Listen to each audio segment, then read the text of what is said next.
What's up, everybody? Chris Fluke here. Chris Fluke Podcast, episode 105. Did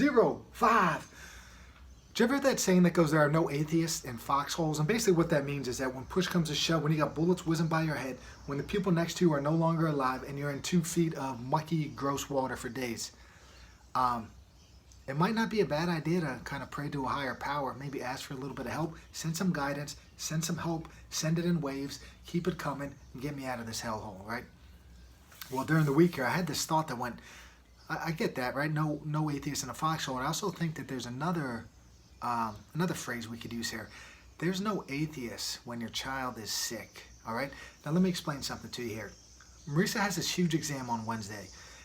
So we decided Tuesday night, go sleep somewhere else, get a good night's rest, relax, sleep well, get a good breakfast, dominate the exam. But as she's getting ready to go, we run into a few hiccups, right? So Amelia, my daughter, had gymnastics. She falls asleep on the car ride home. She must have had a tough tumble, man. And she's up in bed. Fine. Gives Marisa some time to get her stuff together. Gives us some time to spend with each other. She leaves. But as all this is going on, our cat, Smudgy cat, she starts making these weird noises, and we're like, oh, that's good, Smudgy's playing. And why we were happy about that is because back in February, she had something happen to her brain, this neurological thing that totally threw her out of whack.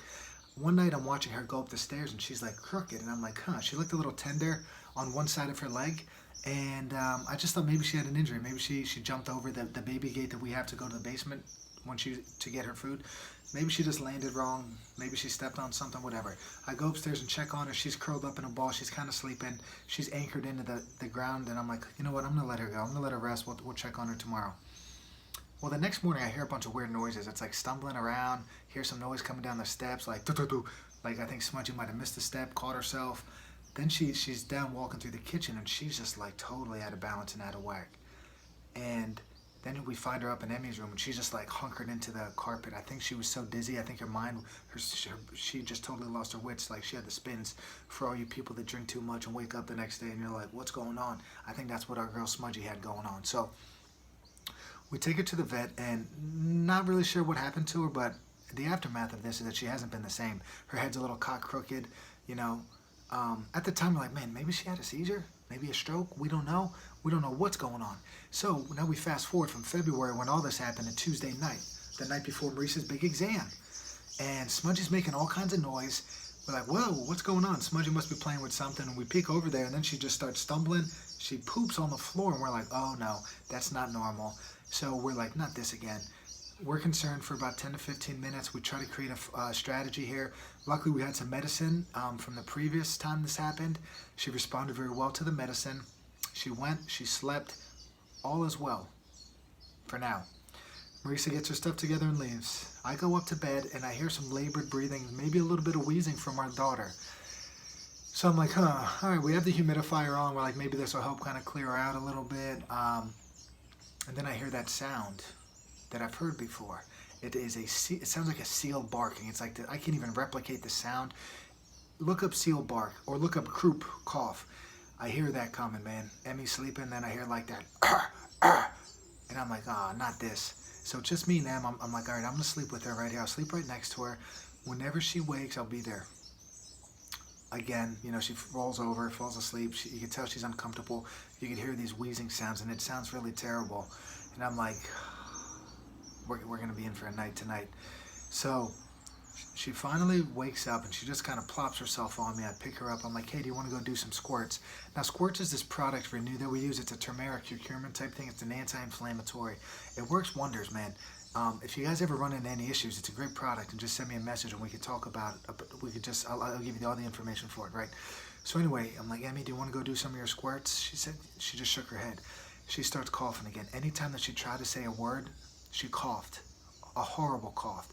She's like, and then just cough and cough, and she cannot breathe. So all the while she's sleeping and I see this coming on, I get a thermometer ready, I get this pulse oximeter ready, I get the squirts ready, I get the shower ready. Because basically when this happens, we go right to the bathroom, we steam that place, you know, for as long as it takes. We let her breathe in the steam, let her breathe in that air, and it helps. A couple years ago, we had good success with it, with just being outside. Cold air seems to help too, and steam seems to help. So if your child is experiencing something like this, try those things out. Yeah, obviously you're going to want to panic. Like I said, there's no atheist when your child's sick. I called Marisa and I'm like, hey, she's having difficulty breathing. And she's like, smudgy? I'm like, no, Emmy. And she's like, no. And she came home. Luckily, my parents are 10 minutes away. Anyway, Marisa came home and she came in the bathroom and I'm holding her and you're just hearing her wheeze while you hold her and you're just kind of saying anything you can. You're all weird and uncomfortable holding her for like 20, 30 minutes. And it absolutely stinks, right? And we've had issues in the past with this croup thing. We've also had experiences where Emmy had to go to the hospital for 5 days for some stuff when she was young, like before she was 1. What they think is going on is inflammatory bowel disease, things like ulcerative colitis, Crohn's, those things are lumped in. But for these little kids, they just refer to it as very early onset inflammatory bowel disease. During this time, 5 days in the hospital, like I said, tests, follow-ups. We had to get blood work done. We had to go into the lab, the pediatric cancer unit, Lehigh Valley Hospital. Our daughter was okay, right? Her issue was very, very mild to what those little kids were going through. And I got to tell you, I don't blame anybody for reaching out to a higher power when your kid is, whether it's a mild sickness or something super, super severe, right? Anyhow, it's terrible. It's like, you want to try to get some perspective in life, see what a sick kid is going through, and hopefully that'll smack you out of whatever funk that you're in, and know that whatever's going on with you, it's like you got it good right now. Now, Emmy responded well, right? We got this little collapsible mattress. We go in the bathroom. Marisa and Emmy are on that laying super uncomfortably, but it allowed Emmy to sleep and breathe in the steam. We were in there from 9:15 to 11:45, basically. I'm curled up on some tiles. I don't know, my ribs, I woke up with some sore ribs. My head's all weird. Our bathroom's small, and long story short, she responded well to the steam. Now, why did both of these things happen on the night before Marisa's big exam? Who knows? But isn't it amazing how some of that stuff works out? I got no explanation for it. I have no clue why. Luckily, we don't know the results yet of her test, but I think it sounds like it went pretty well, and we'll keep you posted on that. But it sounds like with all the chaos and the turmoil that happened Tuesday night, everything now on a Sunday is pretty good here. Daughter still's got a little bit of a gross cough, but all in all, things are well, right? Moving on. It's nice out right now, right? I already said that. The sun is up at a crazy early hour. I'm talking like 6 something now. If you were somebody, we talked about the Fitbit in the past, right? You could track everything. I just took a peek at mine. I did a little bit of a lift this morning. I got some zone minutes in. Anytime your heart rate exceeds 109, you get some zone minutes, right? So how do you tally these things up? Now, the general recommendation is 150 minutes a week, right? That's 22 minutes roughly a day for 7 days. 22 minutes, guys and girls. I think we could all do this. Now, one of the best and easiest ways that we can do that is to get your backside, get your butt outside, and start putting in a little bit of work. You can break that 22 minutes up however you want. 7-minute walk around the block 3 times a day. You could go outside, move some sticks, do some yard work, garden, things like that. They all count, man. Get outside and get moving. Now, I'll give you a good example. A couple Fridays ago, the rain's coming in, right? So I get on the riding mower, which isn't physical, right? I'm outside for 75 minutes total, and like a good 15 or 20, we're sitting on my butt on a riding mower. So I do some riding. I get as much mowed as possible, get the weed whacker out, and start cleaning up. I look at my watch. I meet with Steven, who's going to help me out in the summer. It's like 12 o'clock maybe. And I've got like 15, I got tons of steps, right? My daily total I hit like in the first half of the day. All because I was outside doing some low-level, non-exercise activities. That got my step count up, it got my zone minutes up. And it kind of sets you up for success. Plus you got that mental benefits of getting outside, being in nature, hearing the birds chirp, like I said. In our case, we got chickens and horses and all this stuff going on. It's beautiful out here, right? If you don't have that, it's no excuse not to get outside though, all right? Go for the walk. Call somebody and just walk around the block. Reach out to somebody you haven't talked to in a while, right? That makes it easier. You kind of put you stack one good thing on top of another good thing. And if you ask me, that sounds like a great thing. So get outside, get active, get moving, okay? It's beautiful now. Let's get the benefits, man. People have been locked up for 2+ years now. Let's get out. Let's get some of that vitamin D. Let's let that soak in the skin a little bit. You know what I'm saying? Now, as we're going about all this stuff, right, you let that mind wander a little bit. And one thing that I was thinking about when I was doing some outside work the other day, so that means like no headphones, let your mind go somewhere that it wouldn't go if you're sitting inside watching something or whatever, right? Solitude and being in nature, I think, allows that mind to wander to places, to great places, to creative places, it allows you to think and to expand on thoughts. One thought that I had when I was outside putting in some work, right? We got the physical benefits. Now we're talking about the mental benefits. And we have boundaries, right? Everything, there's always boundaries with things. It is when those boundaries get murky when problems arise. And I think back to a time when I got some gifts for Christmas, right?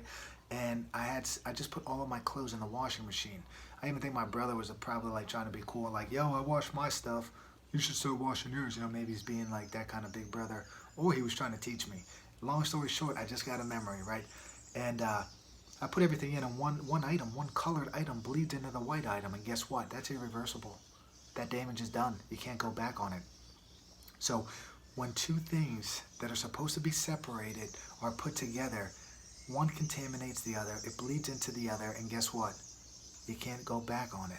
And I think there's examples like this that happen all the time, whether or not it's on a personal level, like this work and family relationship where, COVID-19 pandemic allowed people to spend some time at home, and working from home became a thing. But guess what else happened? That time, that family time and that work time started to contaminate one another. They started to bleed together, and we didn't have that separation, that line right down the middle that said, this is work, this is family. Now it's getting put together here. You're getting that urgent, and I put that in quotes, that urgent email at 7 p.m. And you're like, what the hell's going on here? Or you get, your boss telling you to not work past 5 p.m. Meanwhile, they're telling you this at 5:20, right? In a meeting, it's like, wait a second, dude. It's 5:20, bro. I'm getting out of here. Or, you're just supposed to have some time where you're totally present with your family and not thinking about work. That stuff contaminates one another. Another example I have in coaching, I guess I violated this myself, being a strength and conditioning coach and a sport coach, right? I coach positions. Those are two different roles that maybe should have a dividing line between the two. Another example would be a football coach giving athletic training advice. They shouldn't be doing that. Those two roles should not be the same. They should be separated so that there's no murkiness in terms of the information being provided to kids. The problem arises when you have a kid that really looks up to their coaches and respects them, getting information from them, and then getting a different explanation from the professional, the athletic trainer, the doctor, the whatever, right? Then things get murky and the kid doesn't know what to do. Those two things can't contaminate each other. Or the history teacher or math teacher, whatever it may be, who's in the weight room trying to give advice on how to do a power clean, right? Or something like that. It's like, dude, I understand you coach football, but you don't coach the weights. All right? Let's call a timeout here. Let's stick to what you know. Let's stick to what you do. You stay in your lane. I'll stay in mine. Everything is going to be good, right? You got to be careful. Things start to blend and they contaminate each other. Things get murky. Not a good combo. On the national level, we've got things like, should work and politics be mixed? If they do, remember, things could get ugly, right? Should church and state, should those things be separate, or should they be allowed to intermingle? That leads to a lot of heated arguments, and there's one going on in the Supreme Court right now. Another good example would be like, should your child be learning this specific thing in a public school, or is that something that should be taught in the home, right? That's another thing that's leading to a lot of debates. And at the end of the day, man, as I'm thinking about this, I was thinking about this Thomas Jefferson quote that says, I never consider a difference of opinion in politics and religion and philosophy as cause for withdrawing from a friend. Friendships are lost, in my opinion, because of these lines start to contaminate one another, things get murky, things get divisive, and people want to bash. Don't like that. Don't let any of this stuff that we're talking about here, there's certain boundaries, and if somebody doesn't agree with what side of the fence you're on, right, don't let that destroy, the 25 years that you've had together, right? Don't let it's like that I talked about in that episode about my brother. It's like, don't let that end of life situation decide your opinion on that individual forever, okay? Don't let somebody's philosophy, don't let somebody's religion, don't let somebody's politics, if you are if 99 out of 100 things you guys agree on, but there's just one thing that you don't let that one thing define your friendship. Remember what Jefferson said, all right? Don't forget that stuff. Tread lightly with what you with your viewpoints. Don't be so judgmental towards people, and try to I guess be a positive force in the community, in whatever your community is, small, medium, large, all right? Try to be a positive force in there, not a divisive one. Lastly, man, I'm hammering through, well, I'm not hammering, I'm getting through George Orwell's books this year, right? I'm trying to hit about one a month. I just finished Burmese Days. It might have been his second or third book. It's about his time as the Indian police working in Burma, right? And you want to talk about a different world, different viewpoints, man. You go back to this time, 1930s Burma. Somehow it was controlled by the British Crown. You look up the map, check out British ruled countries or something like that, and you see all over the place, from Australia to Canada to India to Iraq at one point in time. All of these places were somehow under the control of the British Crown. How? I don't have a clue. But Orwell spent time as a police, imperial police, I think was the term. He was a British man. He was a police officer in Burma. So this is a fictional account of things that happened while he was there. And what do we have here? We have the good, the bad, and the ugly. We have politics. We have scheming. We have racism. We have people being nasty to each other. We have a surprise, not so happy ending, dude. It was crazy. So we got this love interest story going on. I mean, it's building up for like over 100 pages now. And then it just explodes, literally, into an area that you never saw coming, right? So, great writer, great thinker, but not one that believes in happy endings, which I don't disagree with, man, because this world that we live in, man, this life that we have, there's not always going to be a happy ending. So shout out to my man, George Orwell. Guy died in his 40s, which is interesting. You know, he had all of these, he wrote 9 books, right? All by the age of 40-something, and some of them are still literary classics. You might have to find a Forbidden Book Club, which might be the name of my book club if I ever start one. The Forbidden Book Club. I like that. You might have to find a Forbidden Book Club to discuss some of these topics, but hey, whatever. Check them out. Great article. And if you don't want, great book. And if you don't want to read all of his books, he has this thing. It's like somebody made a compilation of his writings. It's like All Artist Propaganda, something like that. That book is great. And then there's like critical essays. Another thing where they took works from all of his books and kind of put them under central themes and kind of worked it out. So if you really want to get a good idea on Orwell's thought process, that would be it, all right? I love that man, and I don't even know him, but I love his writing, so I might as well love him too. Hope you guys like this episode 105. All right, have a good day, man. Remember what I said. I guess take care of your kids, right? Love them. Tell them you freaking love them today, because you never know, right? Number 2, get outside today. Do some fun stuff. Get creative. Go for a walk. Pick up sticks. Do some mowing. Whatever it is. Number 3, boundaries, man. We cannot let things contaminate each other that shouldn't contaminate each other. Number 4, let's pick up a book, man, and let's start reading. George Orwell's a great starting place. Animal Farm, my all-time favorite of his. Lastly, keep an eye out. Forbidden Book Club might be coming to, not a town near you. It's probably coming to the farm area, because I don't leave. All right, but keep an eye on that. Again, this podcast, share it, like it, all that stuff.